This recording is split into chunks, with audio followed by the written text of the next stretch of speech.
Voilà, nous sommes ici en compagnie de Jacques Heilbronn, au château de Visil, château très réputé, très lié à la question de la Révolution française, qui fait d'ailleurs une exposition actuellement sur ce sujet. Et nous allons converser au sein de cette nature du mois de mai, sous le signe du taureau d'ailleurs, dont nous apprécions la volupté, la forme, la beauté, la splendeur qui s'offre à nous, pour notre délassement, pour notre plaisir d'essence aussi, parce qu'en fait, si nous n'avions pas ça, nous ne connaîtrions pas les apaisements de l'esprit aussi, de l'homme, dont l'esprit peut parfois être très tourmenté. Voilà Jacques, nous y sommes. Donc on va converser tous les deux sur le banc. Voilà, on va parler notamment de l'analogie entre les moments de la journée et les moments de l'année. Oui. Puisque là, il y a un problème de passage qui nous paraît actuellement mériter le débat. Tout à fait. Et puis on parlera aussi de la topographie, la géographie des archétypes et des instances, comment l'astrologie et justement la science qui permet de placer dans l'espace les forces qui nous contrôlent. En fait. Très bien, ben nous allons converser. Et donc, de temps en temps, nous ferons des étapes dans ce magnifique parc du château de Visil pour ponctuer notre dialogue. Hier, nous avons parlé, dans un groupe de travail que nous avons réuni, qui sera également sur Téléprovidence, nous avons parlé du masculin et féminin lié à la lune au soleil. Et moi, j'avais lancé comme ça une nouvelle thèse. Il y a des nouvelles thèses comme ça qui viennent à l'esprit, sur lesquelles c'était la lune qui venait rendre visite à ces différentes femmes solaires, en chaque port, chaque femme étant marquée justement par le moment de l'année, le moment de la saison. Donc par exemple, quand la lune allait rencontrer un soleil estival, elle ne rentrerait pas dans le même monde que quand elle rencontrerait un soleil hivernal. Oui, j'ai bien aimé votre image hier des 12 épouses du soleil. Non, des épouses de la lune. Oui, mais c'est pas pour rien que j'ai cette inversion. Parce qu'en fait, nous ne sommes pas d'accord sur cette représentation. Ce que notre amie, d'ailleurs, Geneviève Dubois a appelé le polygamisme cosmique. Oui, voilà. J'ai bien aimé cette visitation des 12 femmes par le principe masculin. C'est une belle image. Avec le coït et la copulation qui est liée justement à la conjonction. Voilà. Et toute conjonction étant une théophanie, finalement, dans le monde terrestre, va produire de la créativité, de l'impulsion, mais spirituelle, on pourrait dire, et vitale. Oui. Et donc, je ne suis pas d'accord sur le fait que vous attribuez là aussi prestement le masculin à la lune et le féminin au soleil, mais j'en connais la relativité du propos, parce que dans l'histoire des hommes, ça a souvent été un débat où effectivement on a attribué, suivant les régions, suivant les cultures, les deux rôles aux deux astres. Alors le problème de fond, il n'est pas là. La question où nous sommes d'accord, c'est justement la copulation, en quelque sorte, cosmique que ça représente, et dont nous sommes les fruits aussi. Parce que n'oublions pas que nous sommes les enfants tous de la lune et du soleil. Bien entendu, nous sommes les fruits de cet amour cosmique qui est d'origine complètement vitale, parce que sans soleil et lune, il n'y aurait pas genèse, il n'y aurait pas fécondation, d'abord, bien entendu, et nous ne serions pas là. Donc je pense que l'image des fruits, dans le jardin d'Éden, on peut aussi dire, c'est pas une image inutile. C'est véritablement, là il y a formation à partir d'un noyau, du principe. Le principe s'est enrobé de chair, je dirais, pour prendre une apparence terrestre. Il a pris forme. L'essentiel, c'est l'idée de ce feu lumière, énergie qui s'incarne à travers les forces, à partir des forces du printemps, dans lesquels nous sommes. Donc là, nous avons deux sujets de discussion qu'on va aborder successivement. Oui, je sais bien. Oui, c'est ça le problème. C'est pourquoi j'ai approché. Deux sujets de discussion et même un troisième sujet que vous m'aviez proposé tout à l'heure aussi, qui serait l'astrologie et magie. C'est-à-dire comment l'astrologue pourrait éventuellement s'adresser et interpeller ces énergies. Oui, j'ai pu constater. Peut-être on pourrait commencer par ce point-là qui peut-être pas nous a coûté beaucoup de temps. Non, je voulais simplement faire rappeler qu'au niveau d'une certaine époque, qui n'est pas si ancienne que ça, l'astrologie, l'alchimie et la magie étaient véritablement très liées, comme trois sœurs, et que, au-delà de tout jugement hâtif ou toute réaction contre les ésotéreux, parce qu'on a tendance à être dans des images comme ça qui ont été finalement qui n'ont qu'une valeur réactionnelle liée à une certaine forme d'ignorance, malheureusement, qui souvent peut être entretenue par les médias. Magie, dont l'étymologie latine est magus, vient de magus, est proche bien de mage. C'est la grandeur. Oui, c'est la grandeur, c'est lié au mystère, c'est lié aussi à l'enchantement de la vie, à une énergie qui est là. Donc là, ici, il ne faut pas dissocier le vital de l'énergie d'enchantement qui fait partie de l'être. Il y a quelque chose, effectivement, de l'ordre de la magie dans une existence humaine et qui y participe. Parce que, par moment, on peut le constater, par exemple, dans le printemps dans lequel nous sommes, oui, c'est magique. En fait, on se promène et puis tout d'un coup, on s'aperçoit que la nature a fait du neuf avec du vieux et puis que ça nous enchante. Quand on constate que les anciens dans la tradition ont placé Vénus Aphrodite au cœur même du taureau comme principe essentiel, ce n'est pas étonnant, puisque Vénus Aphrodite fait son apparition à travers l'enchantement que procure la nature, le corps même de la nature, car le corps de la Terre s'est maquillé, s'est mis en beauté pour nous faire passer un message. En fait, véritablement, ici, c'est un signe de terre fixe, un signe qui renvoie à l'Éden, à la terre promise. On a envie de s'épanouir en contact avec la nature. Et donc, la magie, elle est là. Comment se fait-il Alors, oui. Comment se fait-il que vous associez simultanément, apparemment, Mars et Vénus au printemps? Ce sont pourtant deux fonctions vraiment opposées. Et vous voyez aussi bien dans le printemps des valeurs vénusiennes que des valeurs martiennes. C'est un couple passionnel déjà. Lorsque quelqu'un dans un thème à Mars-Vénus en conjonction, il devient acteur de la vie. Et ici, nous sommes dans un épisode de l'année qui est de l'ordre du vivant. Et ici, il s'agit de s'ancrer, de renouer avec le vivant, d'être dans le vivant. Et c'est pas si facile que ça d'être dans le vivant. On peut être poète, on peut être rêveur, on peut dormir sa vie ici également. Bon, rien à voir avec la poésie. Mais ici, il est question d'éveil au niveau du printemps, d'éveil à la vie et au vivant, est-ce que ça veut dire? Et donc, dans les trois signes du printemps, dites-moi si je ne réponds pas bien à votre question, le bélier, c'est un réveil énergétique, et puis ensuite, cette énergie va se faire corps avec le taureau. Voilà, donc Mars et Vénus, Mars, c'est une énergie qui peut partir dans tous les sens, en fait. Et Mars, il a besoin de faire son couple avec Vénus pour pouvoir créativement opérer, faire une vie sur Terre. Donc il va faire des enfants à Vénus.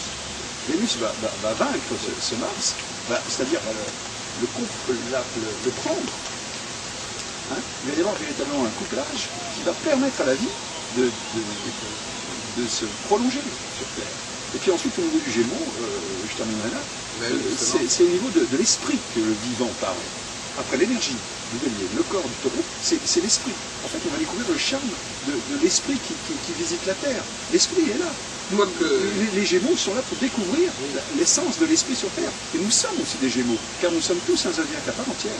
Quoique sur ce point, Alain Gauthier, les Gémeaux, dans beaucoup d'iconographie, font penser au couple vénusien. Et c'est pas pareil, ça peut demander vers deux personnes. Oui, on rentre dans cette, dire, vous avez dans les calendriers, justement, des personnages de couples qui se côtoient, bien sûr.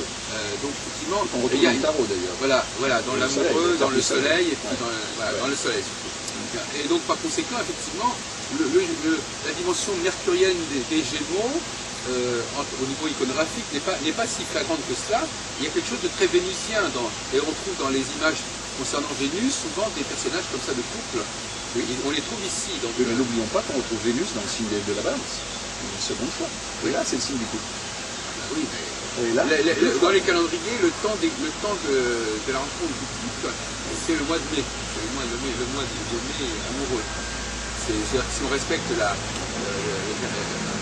l'organisation du temps par le... Voilà le train, de nouveau, on fait le tour du château des îles. Je l'ai filmé tout à l'heure, je vais le refilmer. Ouais, voilà, on va le refilmer.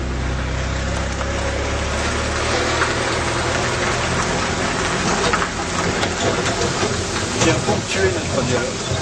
Voilà. D'ailleurs, c'est un train qui fait un circuit, effectivement. Oui, oui.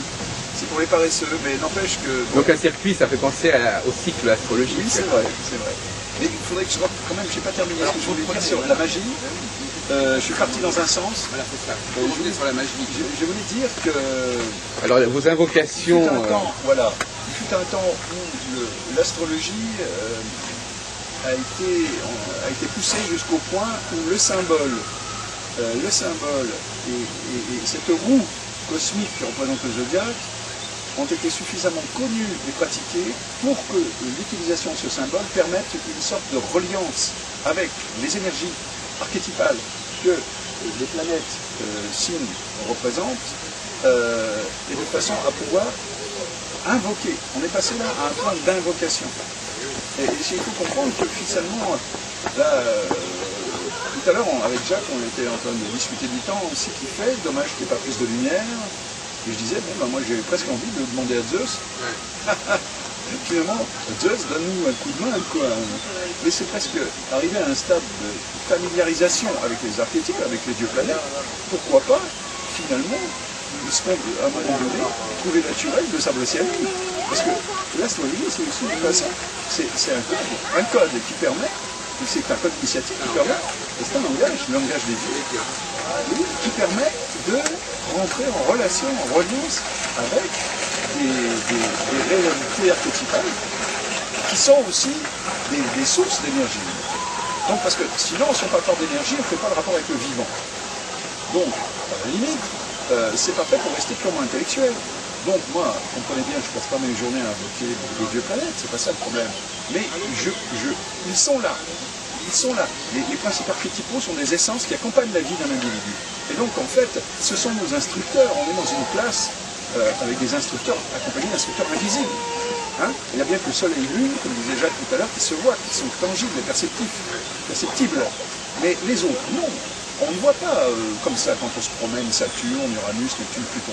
Mais en fait, ils sont bel et bien dans l'inconscient humain. Donc, en fait, lorsqu'on s'adresse à un dieu planète, on s'adresse à nos propres habitants, à ceux qui demeurent en nous. Car nous avons des demeures. Et nous sommes là, notre droit le plus fondamental d'un être humain, c'est de dialoguer avec les énergies qui l'habitent et qui animent la vie. Alors justement, à ce mais de là, je ne parle pas de la magie noire ou occulte, entendu, ça c'est lamentable.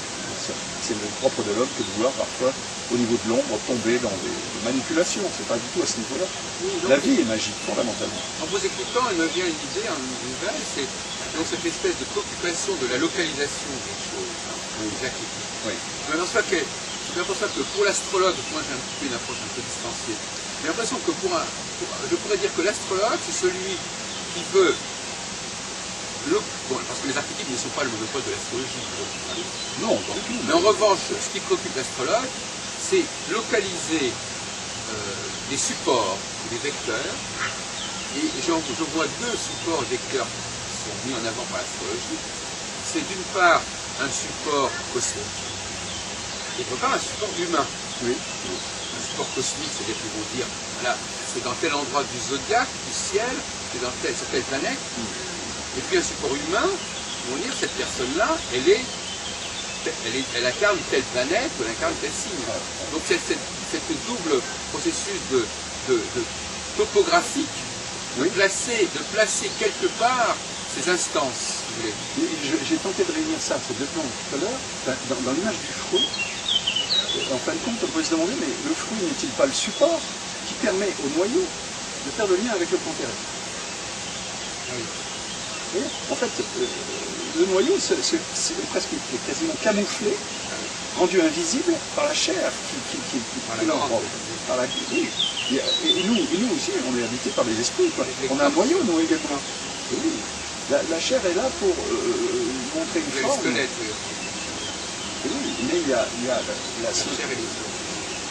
En ce qui concerne le principe de centralité, on est tous concernés, je veux dire. Le fruit, finalement, est porteur d'une centralité, d'un noyau, qui est extrêmement profond, qui correspond pour moi, dans l'être humain, à un moi profond. Donc c'est tout c'est la forme et le fond. Oui. Je pense que le fond utilise, c'est-à-dire l'esprit divin, l'esprit cosmique, utilise la forme pour s'incarner au plan terrestre, ce qui va effectivement, sur le plan vivant, donner une certaine beauté, parce qu'on ne peut pas y avoir. Ça ne peut pas être triste, ça ne peut pas être moche. Je vais poser une question piège. Dans quel ordre, est-ce que ces archétypes, le problème des archétypes, le problème de la localisation pose un problème de problème, ça pose un problème de support, ça pose un problème d'ordre. C'est-à-dire dans quel ordre les archétypes sont mis en place. Hein, pourquoi mettre d'abord cette Dieu et cette l'autre. Alors donc là aussi, on pose la question de savoir pourquoi dans cet ordre-là, pourquoi ne pas mettre, pourquoi ne pas appeler Vénus Saturne et puis Jupiter Mars et puis, je pense que les anciens, je sais que vous êtes parfaitement d'accord là-dessus, mais les anciens savaient quand même ce qu'ils faisaient, à mon avis, en plaçant une certaine hiérarchie des signes et des principes qu'on appelle les planètes, les essences. Allez, par exemple, il y a Mars avec le bélier avant Vénus. Bon, il y a l'énergie d'abord qui arrive. Ensuite, avec Vénus, il y a la forme, la beauté de la forme, on l'a vu.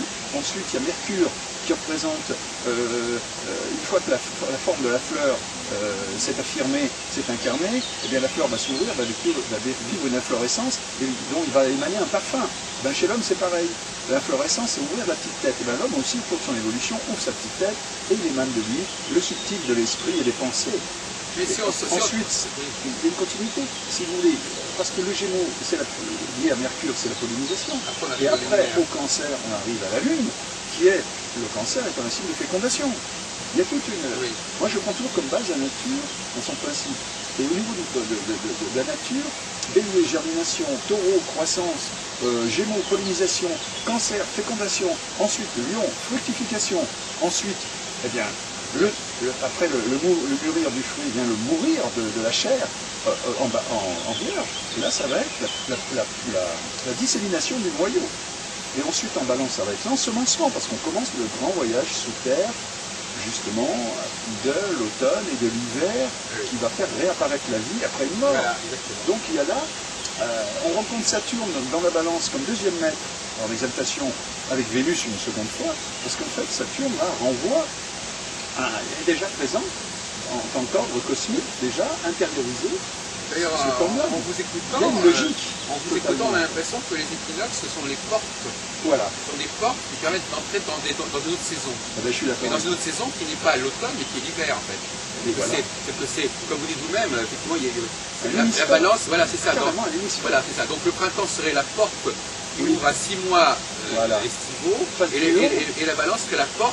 Qui ne serait pas, la porte n'étant que le commencement des choses. Face d'Ile, face nocturne. Voilà. Tout à fait. Et ça, c'est voilà, ce sont des sas. Ce sont des sas et des portes. Mais où encore on est quand même entre deux zones. Il y a des passages. Oui. Alors, une période intermédiaire, c'est aussi des points de tension entre deux polarités opposées. Voilà. Alors bon, on a beaucoup de points à discuter, mais alors, donc, je rebondis un peu sur ce que vous disiez à l'instant. À savoir que là, on est en train de parcourir, en quelque sorte, l'ordre des planètes à l'envers.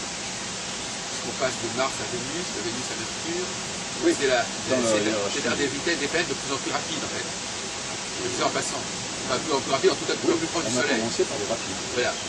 Mais après Mars, vous avez effectivement Jupiter, si on prend si on remonte vers l'hiver, et puis Saturne.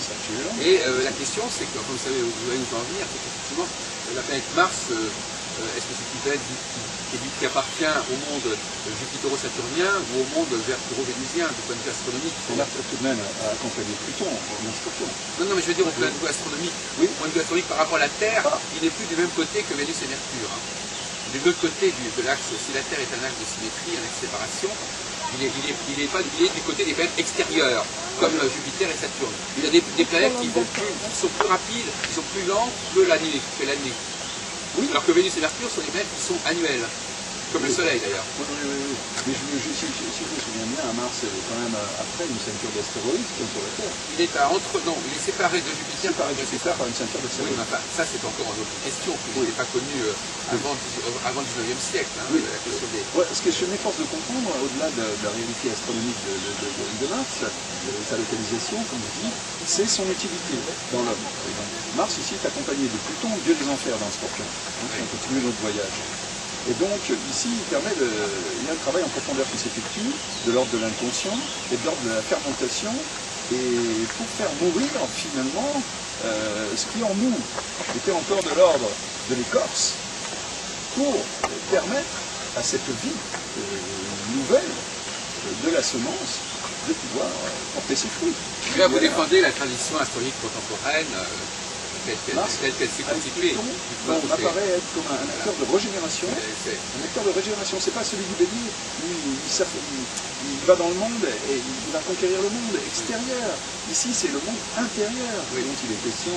Et là, ce couple, ce temps du cycle, de la phase, quand on fait le signe du Scorpion, c'est un temps d'humification, c'est-à-dire c'est l'humus qui est constitué. Et donc ici, il y a un changement de plan. Donc le Mars n'est pas caractéristique d'une saison en particulier, en fait. Il vaudrait à la fois, il est à la fois, parce que par exemple, Jupiter, par exemple, Jupiter effectivement est une planète qui est à la fois de l'automne et de l'hiver, mais Mars par contre ce serait donc deux saisons qui sont du même ordre, du même hémisphère, alors que Mars serait donc des saisons non seulement différentes, mais en plus opposées. Notons bien qu'ils sont en quinconce, c'est-à-dire 150 degrés les uns des autres, Bélier et Scorpion. Et donc ici, je dirais qu'au Scorpion, je mettrais germinal, et au Bélier, je mettrais germination. C'est-à-dire que le germinal du Scorpion prépare la génération future du printemps. Voilà. Mars est dans deux signes. Le premier qui travaille le côté germinal dans les mines. Vous avez vu le film Germinal. Ça renvoie au calendrier révolutionnaire d'ailleurs. Oui. Ici, la révolution du printemps se prépare dans les prisons, dans les enfermements labyrinthiques des mines. Les mines du Scorpion. Oui. Et c'est là, par exemple, comme c'est un signe lié à la synergie collective de personnes, les Scorpions font des syndicalistes, font des hommes politiques, ils font des révolutionnaires, ils sont des gens qui glandulairement, je dirais, sont des révolutionnaires, sont des êtres sociaux aussi. Et donc l'interactivité s'est propagée. Et quand on voit Germinal, on voit que les mineurs se battent pour améliorer les conditions de leur base et pour préparer des lendemains meilleurs. C'est ça Germinal. En fait, ici, ce qui est en germination, c'est l'élaboration d'un futur déjà qu'on retrouve aussi au niveau du Verseau. Parce qu'en fait, le Verseau, lui, va affirmer directement cette énergie qui se prépare dans le ventre du Scorpion. Justement, ce qui me gêne, moi, dans ce que vous dites, c'est qu'effectivement, si on ne peut pas être, si on comprend la procréation, bon, le germe c'est au début du processus, et à la fin, c'est plus le germe. Donc Mars serait à la fois une planète de la germination, c'est-à-dire de masculine en quelque sorte, c'est-à-dire qui enclenche le processus, et à la fois vous en faites une sorte de force féminine qui est là à l'aboutissement et à la sortie du ventre, à la sortie de l'hibernation. Il a participé. On est vraiment dans une sorte d'androgyne. Il a participé à la force de Pluton. Qui est très équinoxiale. Oui, il va permettre là une atomisation et une mise en humus, une fermentation. C'est l'œuvre noire. En fait, lorsque les alchimistes parlent de l'œuvre noire, ils vont laisser la décomposition se faire. Vous avez d'un côté, vous avez un autre Mars en bélier. La décomposition, c'est quelque chose de très actif. Oui. C'est pour ça que je vous dis, on voit très bien, on vous comprend beaucoup mieux quand vous parlez de ce Mars-là, quand vous parlez du Mars en bélier. Ah ben pourquoi pas, parce que c'est pas la même planète qui est censée, c'est pas le même archétype qui est censé parler du commencement d'un processus et de son aboutissement. Bien entendu, mais c'est pas le même visage non plus. L'image du bélier, le Mars en bélier, c'est le guerrier. C'est le guerrier qui part à la conquête du monde et qui veut pulvériser les obstacles, qui veut affirmer la présence de sa force au monde. Et ça, c'est pas du tout la même image. Oui. Tandis que si on imaginait, comment vous imaginez Mars avec Pluton, Jacques? Moi, je n'ai pas C'est pas le même village, c'est pas le même visage. Ça va être un mineur, ça va très bien, hein. Un mineur en révolte. Sauf que Zola l'a placé au mois de Germinal, qui est un mois à gagner. Son roman s'appelle Germinal. Oui, parce que c'est là où ça ressurgit. Ça ressurgit au moment du printemps, ce qui a fait remonter. Alors, moi, je suis dans la cohérence. Je suis dans ma cohérence. C'est surtout dans une explication de la tradition astrologique telle qu'elle est constituée en cet XXIe siècle, parce que souvent est très récente. Parce que j'ai pas mal. La façon dont j'ai cheminé, c'est que je suis passé par la compréhension des phases. Justement, dans le cas de Pluton, vous savez que Pluton est un astre à saisir. Donc, effectivement, vous êtes d'accord, bien évidemment, on a parlé de l'archétype. Pluton est un bon exemple pour montrer le décalage entre l'archétype et son positionnement cosmique. Oui, que l'archétype, il est essentiel, il est incontestable, il est lié d'ailleurs à une dialectique des saisons, d'une certaine manière, par opposition à Déméter et Proserpine. Mais le problème de savoir si l'astrologue a le droit et de quelle façon de le positionner dans cet endroit-là, et pas par exemple de l'avoir positionné bien plus tôt dans l'histoire de l'astrologie, voyez-vous. Parce que finalement, vous imaginez bien que là, l'astrologie est tributaire de la découverte d'un astre et du fait que, on ne sait pas très bien comment d'ailleurs il a été nommé, comme vous savez, ce sont les astronomes qui l'ont nommé comme ça. C'est-à-dire qu'il y a quand même un cafouillage au niveau de la façon dont on localise cet archétype indiscutable et qu'on le place dans des conditions un peu rocambolesques et très tardives, avec, comme on le sait en plus, un nouveau revirement concernant son statut de planète plus ou moins contestable, etc. C'est là qu'on touche vraiment au décalage entre le monde archétypal qui a une réalité absolument indiscutable quelque part, et le monde astrologique qui s'occupe, comme je disais tout à l'heure, de placer les endroits, les lieux, les personnes aussi qui sont marqués par cet archétype. Et ça, on n'est pas obligé de... Les gens qui peuvent ne pas vous suivre sur ce plan-là. Oui, non, mais moi, si vous voulez, en ce qui me concerne, je fais le rapport à l'humain, puisque je suis psychothérapeute, et je pratique de la psychoastrologie, et donc je vérifie dans quelle mesure l'être qui est devant moi est marqué par Pluton, en regardant son thème, et en écoutant sa vie, et en constatant ses réactions, ses angoisses. Je ne peux que constater que ceux qui sont marqués par Pluton, vivent dans des enfermements labyrinthiques régulièrement, ou des situations obsessionnelles. Il y a le concept de possession avec Pluton qui est énorme. C'est une sorte d'envoûtement émotionnel qui est là, qui prend. Ça peut être une fixation obsessionnelle sur le sexe, sur l'argent, sur la mort, qui peut procurer des désirs, des obsessions et des angoisses. On ne peut pas être marqué par Pluton si on n'a pas Pluton fortement dans le thème. Oui, je veux dire, ça peut être angulaire, ça peut être lié à des planètes, par ces aspects. Autrement, on n'a pas accès. Alors, il faudrait prouver que les gens qui je constate une situation psychologique à chaque fois, qui est de l'ordre de Pluton. Il faudrait poser le problème inversement, il faut se dire, est-ce que des gens qui ont cette particularité plutonienne ont un thème plutonien? Mais bien sûr. Non, mais il faudrait justement le prouver, ça. Il y a peut-être des gens. Non, mais d'accord, mais on pourrait prouver de manière statistique que les gens, il y a des gens qui ont autant de plutoniens avec ces valeurs plutoniennes dans leur thème planétaire que des gens plutoniens qui. J'avoue, Jacques, si vous voulez, la vérification statistique n'est pas ma préoccupation. Et d'autre part, cette dimension plutonienne dont vous parlez, elle n'est pas nouvelle. Non, donc, alors les astronautes ne l'ont pas connue pendant des millénaires. Mais si, parce qu'il y a quand même, avec la mythologie, il y a eu quand même... Mais ils n'ont pas connu, ils n'avaient pas les moyens de déterminer qui était plutonien avant 1930. Si. Mais ils l'ont certainement ritualisé dans des cycles initiatiques, dans des mondes souterrains, où l'être, pour vivre son initiation à un autre plan, pour traverser une forme de mort symbolique, est mis en condition justement de mort d'une façon totalement symbolique et initiatique. Oui. Les mystères d'Éleusis. Oui, c'est ça, mais c'était pas forcément lié. Alors, par définition, c'était pas lié effectivement à la planète. En tout cas, c'était pas lié à la connaissance de la planète. Non, pas à la planète. Oui, non, c'est ça. On a l'impression que vous passez insensiblement de l'archétype au dieu, à la planète. C'est ça. Pour vous, c'est ça, voilà, exactement. Forcément, à force. Non, c'est ça le problème. J'ai identifié Pluton à la planète, je suis astrologue. Voilà. Inévitablement. Mais effectivement, je fais la part des choses. Proserpine, donc par exemple, Proserpine qui n'a pas de. Est-ce que vous êtes intéressé par Macérès, vous, en tant qu'astrologue? Oui, qui émettait. Oui. Oui, bien sûr. Et c'est dans le thème des clients. Non, en tant que thème, non, j'en ai pas besoin. Bon, non, mais voyez-vous, franchement, non. Donc déjà, pourtant, c'est parce que je vois bien, moi je vois les phases, de la Vierge jusqu'au Scorpion, qui sont de l'ordre de, justement, disparaître de la surface. Oui. Leur acte part plus tôt. Donc en fin de compte, on pourrait dire presque que le signe suffit sans la planète. Ouais, parce que le Scorpion, on le connaît depuis quand même bien avant Pluton. Oui, mais peut-être qu'on pourrait supposer que la planète est l'essence de ce qu'on a compris aussi. Voilà, c'est ce que je vous suggérais, ce que je vous soufflais comme explication.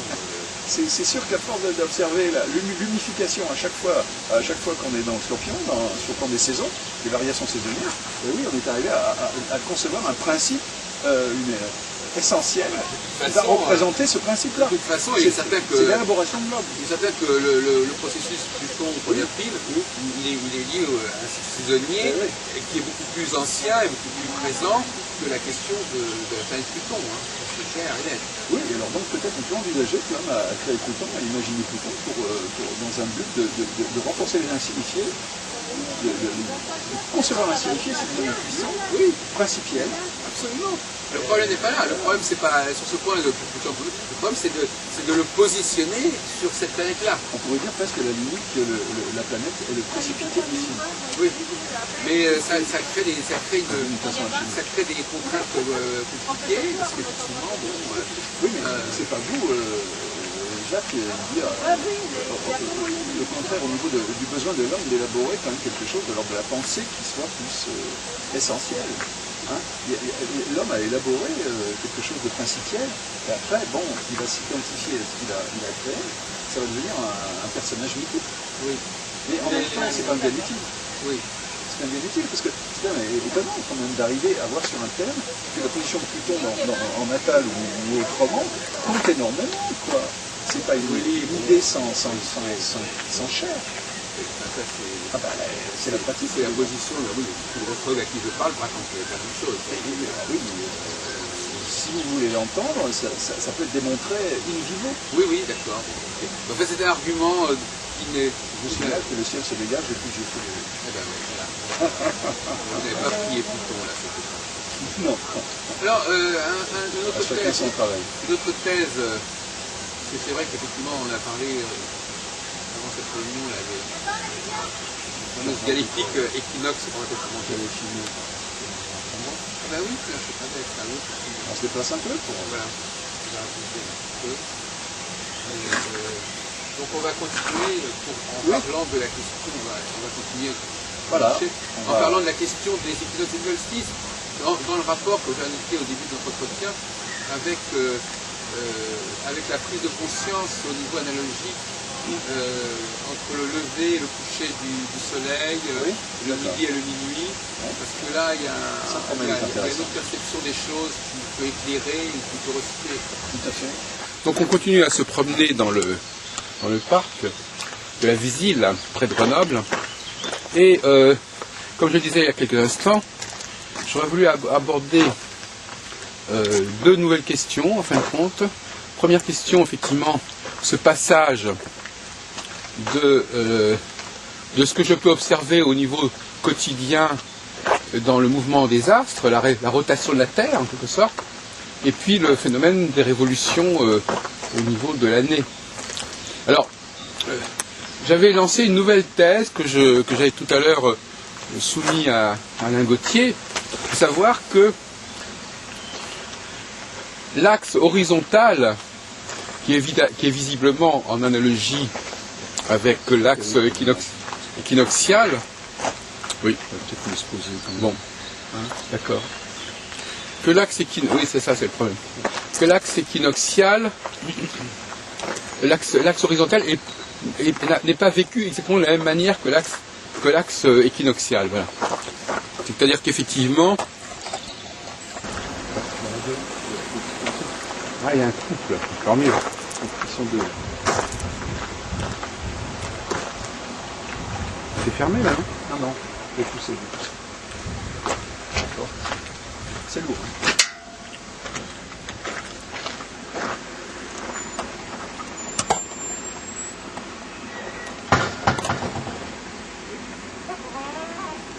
Ah ben il nous faut Janson en plus.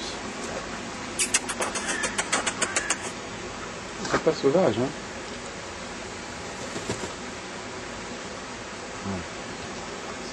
Voilà, on devine quelques cervidés à distance, là. Mais dans le fameux parc de la Vizille, on voit des cerfs. Avant, ils pouvaient circuler librement. Maintenant, ils sont enfermés un petit peu. Là, ils ont du terrain pour eux. Voilà, donc j'ai encore deux questions à vous poser. Alors, première question, effectivement. Bon, on va poser par la deuxième question plutôt qui me paraît plus amusante pour l'instant. Le problème du temps. Hein, le problème du temps.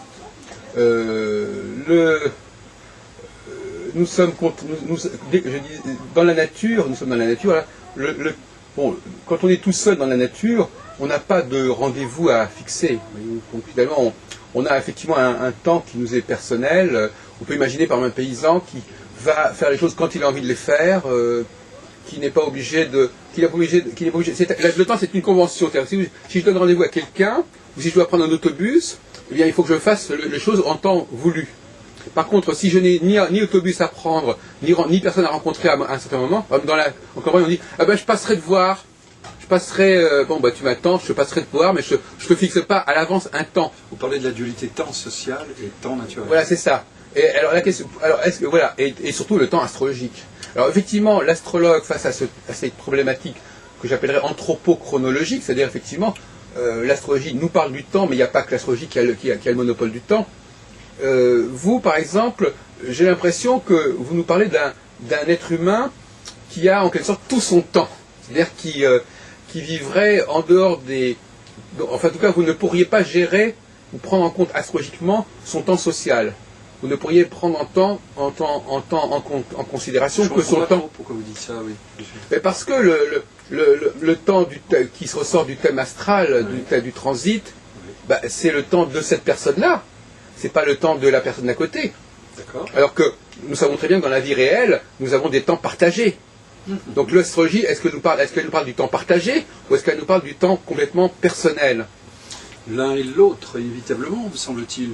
Puisque si les transits en question, puisqu'on parle de prévision, d'astrologie, de transit, d'approche justement du temps individuel, qui n'est pas dissocié du temps collectif, parce que d'autant plus que enfin nous le savons, d'autant plus que, disons que la prise en compte de ce temps collectif, c'est un temps plus difficile à capter, à cerner, bien sûr. Il est sous-tendu. Par exemple, quand il y a un transit qui concerne des planètes ou des signes qui sont de l'ordre du collectif, qui sont en rapport avec les autres, qui sont de l'ordre relationnel, on se doute bien que le temps individuel commence à lui échapper à cette personne. Oui, mais on pourrait simplement dire ça, mais vous ne pourrez pas l'aider à le connaître, ce temps collectif. Vous direz simplement qu'il va y avoir... que l'astrologue va devoir considérer d'autres paramètres que le temps que l'astrologie lui fournit. Pas forcément, parce qu'à ce moment-là... Ou alors vous allez considérer des... Regardez, Jacques, par exemple, vous savez, vous avez dit tout à l'heure planète rapide, et puis il y a une planète lente. Et effectivement, à l'intérieur d'un cycle saturnien, il y a les planètes rapides qui nous aident à voir quels sont les moments forts, des moments critiques ou autres, ou dynamiques. Et puis, mais en même temps, quand Saturne finit un carré à lui-même ou autre chose, de toute façon, c'est vrai que là, il y a le glaive sonne, si j'ose dire, ou l'heure de la récréation, peu importe, mais il y a quelque chose qui se termine ou qui commence. Si, quand même, il y a des grands marqueurs du temps, quand même, dont Saturne, tous les cycles des planètes lentes, surtout Jupiter et Saturne, et puis ensuite, surtout elle. Oui, mais par exemple, prends le cas classique du fameux retour de Saturne. Ce retour de Saturne, par exemple, sur la position natale, si ça se produit pour cette personne-là, par exemple, vous vivez avec une dame, son retour de Saturne, il ne va pas se passer au même moment. Et la plupart de vos directions, transits, etc., ne se produisent pas au même moment. Bien que vous viviez ensemble, bien que vous ayez un temps partagé. Donc ce temps partagé, il serait déterminé par autre chose que par l'astrologie. Ça dépend, parce qu'en fait, ça dépend. Il faut voir au cas par cas.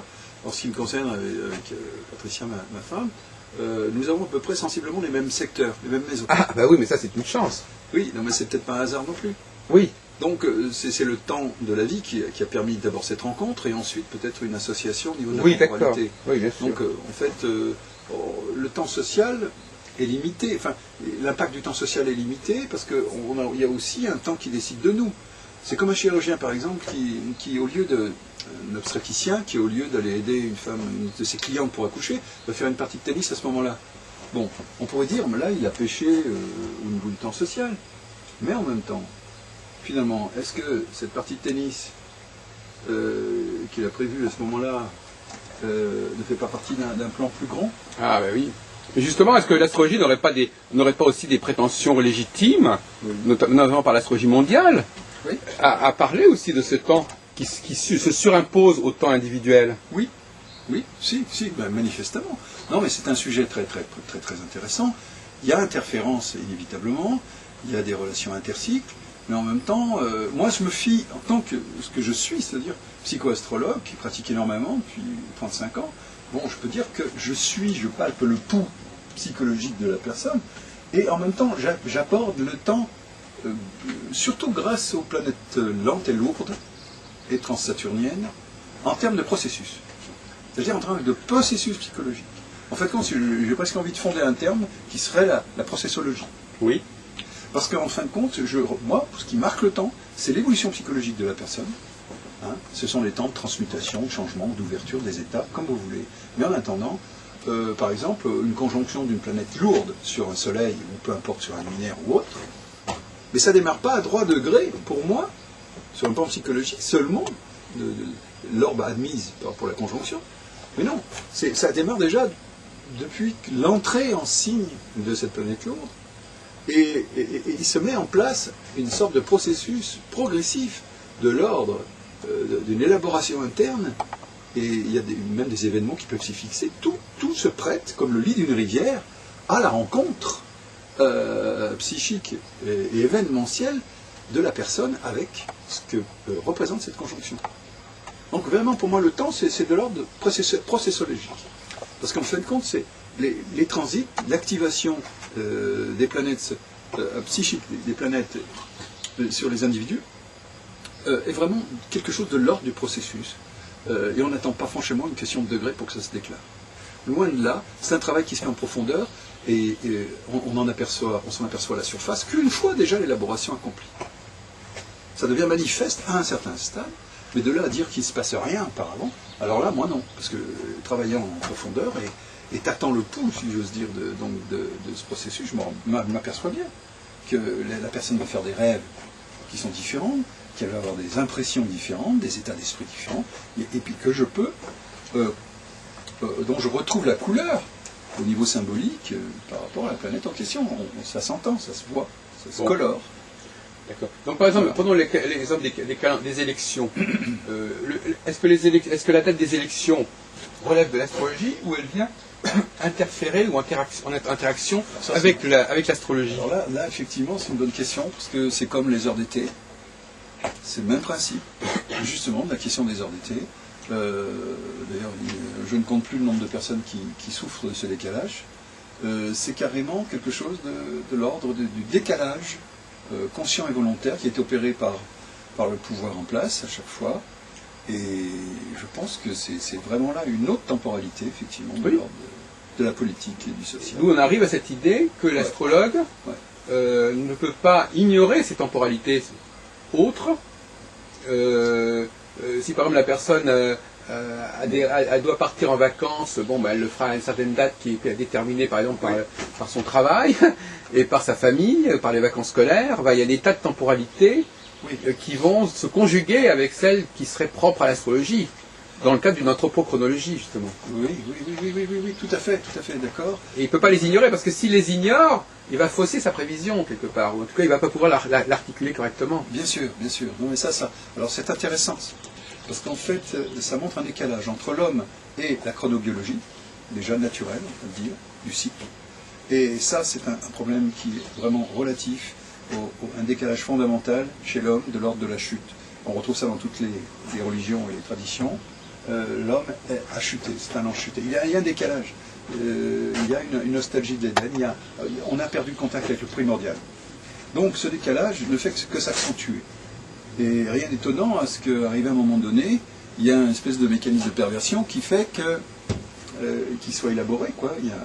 C'est comme s'il y avait implicitement un désir d'accentuer, de maintenir et d'accentuer ce décalage, parce que finalement, une certaine forme de pouvoir sociétal ne peut s'affirmer qu'en divisant, qu'en accentuant la fracture qu'il y a entre l'état naturel, qui effectivement est souffrant, on n'est pas dans un état naturel et idyllique, mais en même temps, à qui profite la division. Elle est encouragée, manifestement, cette division, par des décisions qui sont prises au niveau gouvernemental et qui ne font qu'accentuer la souffrance de séparation déjà initiale. Ça, c'est un vrai problème. C'est un véritable problème philosophique et qui a des conséquences au niveau vital et spirituel. Et je pense que là, l'astrologie a vraiment son mot à dire, celle qui se fonde sur un sens du temps cyclique. Elle pourrait demander à la société de mieux se recentrer sur sur d'autres cycles, de respecter d'autres cyclicités que celles qu'elle a imposées, qui sont souvent artificielles d'ailleurs.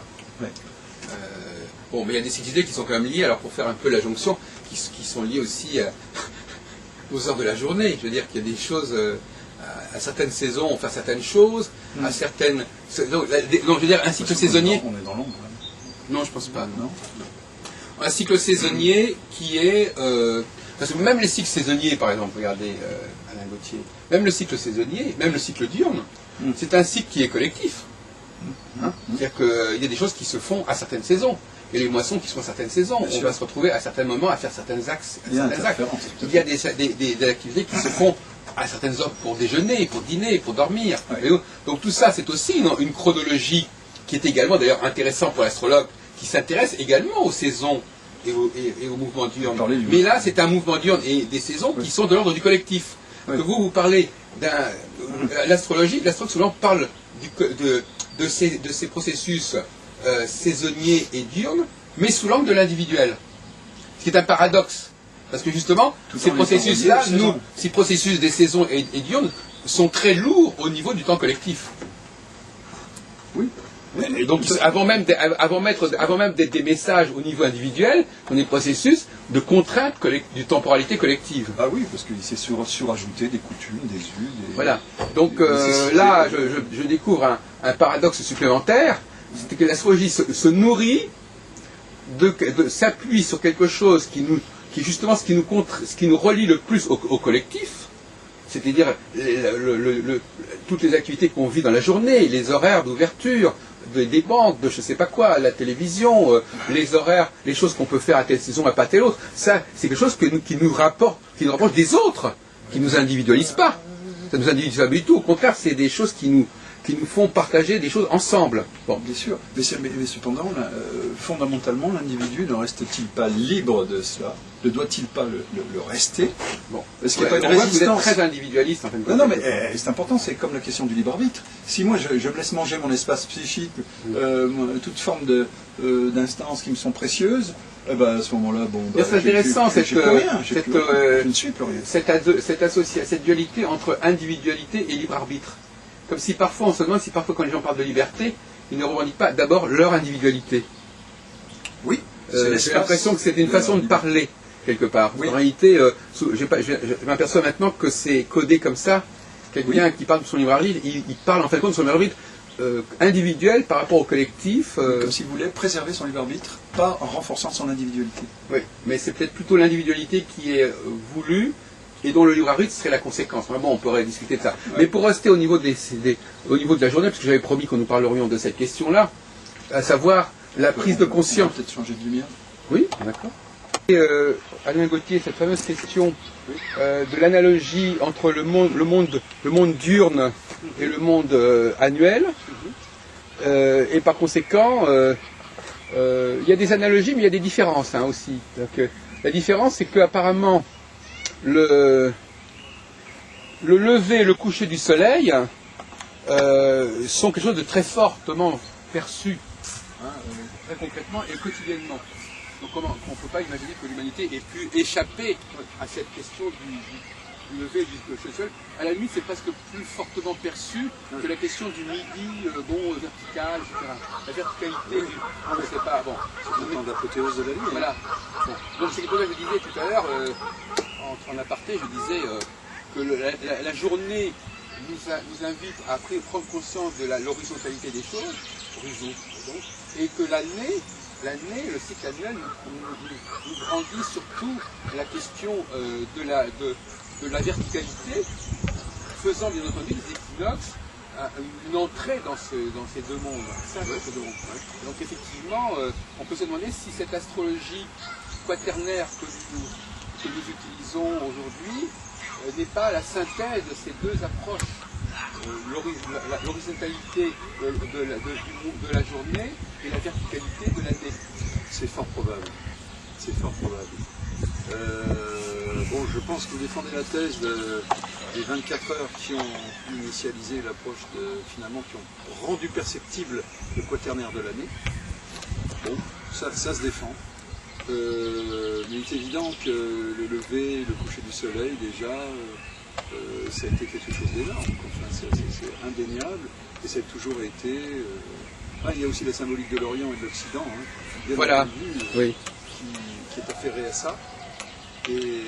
Et par extension, on aurait essayé de trouver, par tous ces classements analogiques, on aurait été amené à accorder une très grande importance aux équinoxes, alors que la perception immédiate de l'équinoxe est quelque chose qui vient dans un deuxième temps, si vous voulez. Oui, c'est probable.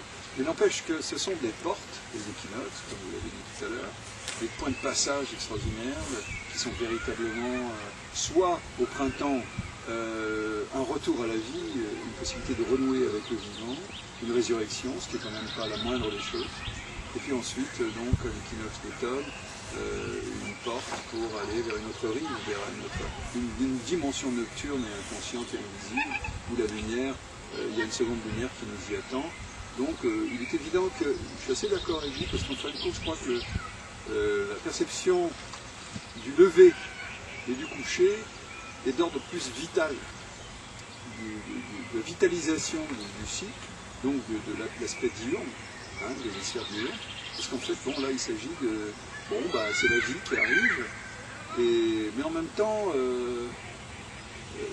il y a là une symbolique de l'Orient et de l'Occident qui me parle énormément, parce qu'en fin de compte... le Grand Orient Pas seulement, non, je veux dire, au niveau de... Bien sûr qu'il existe au niveau de la symbolique maçonnique, mais qui en même temps est de l'ordre de la naissance de l'individu à l'Orient, qui est porteur d'une énergie de vie qui va le missionner, et on sait que cet Orient-là n'est pas simplement, c'est pas un accident, quoi, la naissance, c'est un Occident.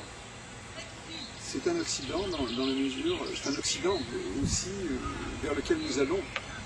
Et donc, c'est disons, il y a un Orient éternel derrière l'Orient classique, d'une naissance du soleil, au soleil, et puis il y a aussi la mort, vers donc la fin du jour, le crépuscule, qui est de l'ordre quand même de... Vous savez, quand même, dans les églises, les morts, en enterrement, ils sortaient les pieds devant, en Occident, à l'Occident de l'église.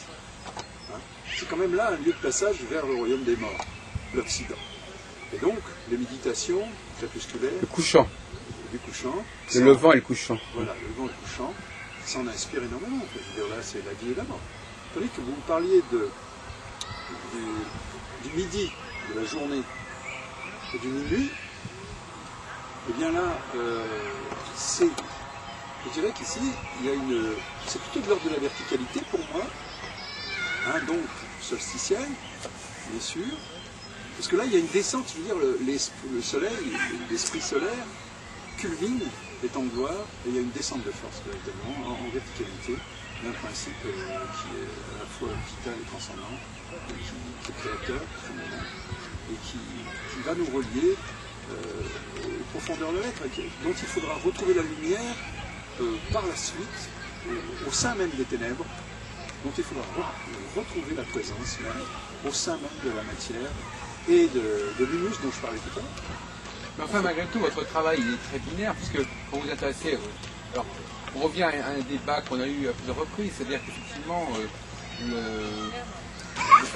la façon dont on cherche les vecteurs, forcément les archétypes, parfois l'astrologue se trouve en face de quelque chose, en face de puzzle ou de casse-tête.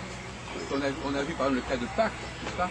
Est-ce que Pâques est défini? On a l'impression qu'il faut à la fois qu'il y ait le paramètre saisonnier, mais aussi le paramètre du cosmique, c'est-à-dire céleste, qui n'est pas le même. Le paramètre céleste, c'est sur les lunes, le paramètre saisonnier terrestre, c'est le printemps. Et puis à Pâques, on ajoute en plus l'autre paramètre, qui est le calendrier hebdomadaire avec le dimanche. Donc on a plusieurs facteurs qui permettent de... On a l'impression que c'est un temps qui est composé de plusieurs paramètres. Et l'astrologue est confronté à ce problème-là. Vous savez que il y a des décalages. On aurait très bien pu, mais bon, on ne peut pas. Penser aux archétypes. Par exemple, même les mois de l'année ne coïncident plus ni avec les mois. Il y a des gens, par exemple, qui seraient amenés à identifier les mois de l'année avec les signes zodiacaux. Alors que ça ne correspond pas.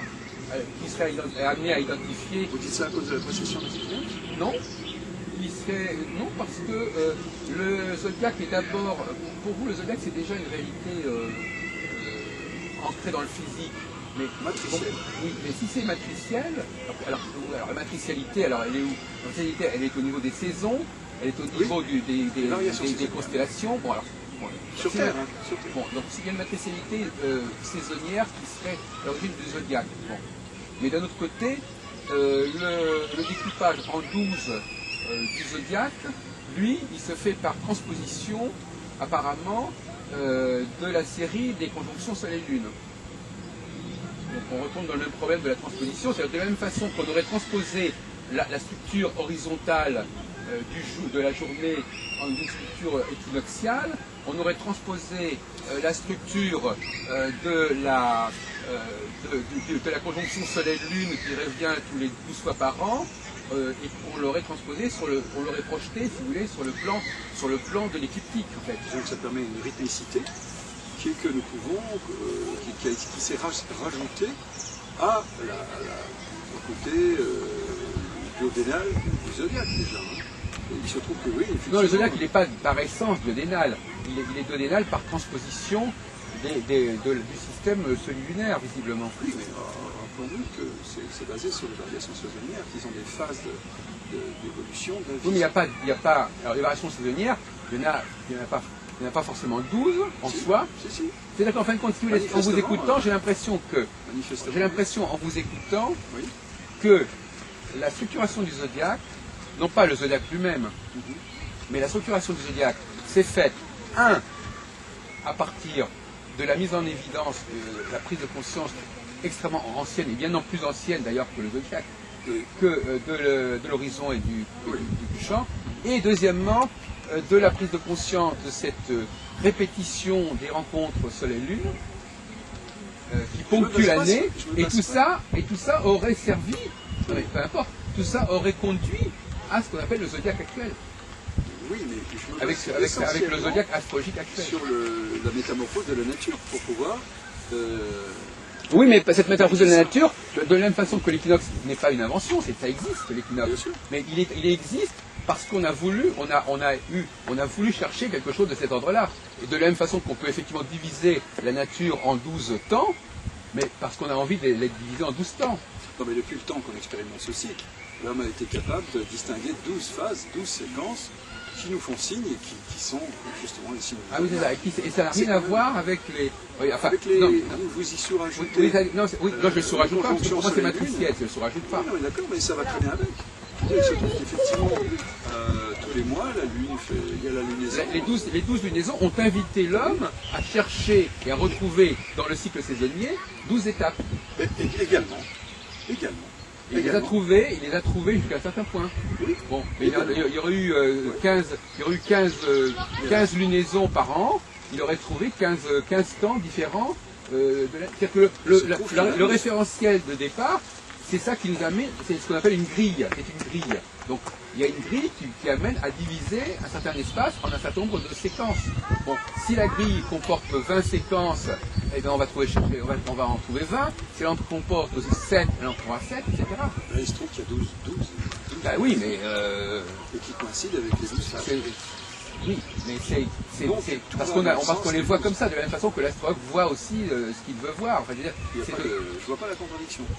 C'est pas une contradiction, c'est simplement que c'est relatif. C'est-à-dire qu'effectivement, nous ne voyons nous divisons l'année en 12 et nous voyons des divisions en 12 parce que, effectivement, nous avons jugé, à juste titre d'ailleurs probablement, que cette division en 12 était pertinente.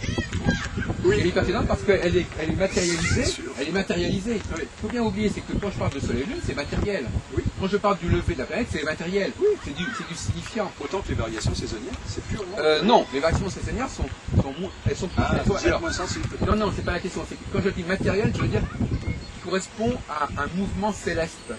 Oui, d'accord. Mouvement céleste. Parce qu'il y a le point de vue météorologique et il y a le point de vue céleste. Vous parlez du météorologique. Regardez, n'oubliez pas, Jacques, qu'à chaque phase, chaque signe correspond un temps de déclinaison de la lumière. Je veux dire par là une certaine qualité de lumière, un certain impact de la lumière, qui dépend de l'inclinaison, du moment d'inclinaison de la Terre qui fait son parcours autour du Soleil. C'est comme un prisme. Et il y a justement un éclairage différent. Et quand on est entraîné, tout le monde y est plus ou moins sensible, mais quand on s'intéresse vraiment à cela et qu'on s'y entraîne, on se met en perception de ça, on ne peut que constater, mais c'est bien ce que font mes élèves, qui s'en aperçoivent, la lumière qui change à chaque signe n'est pas la même du tout.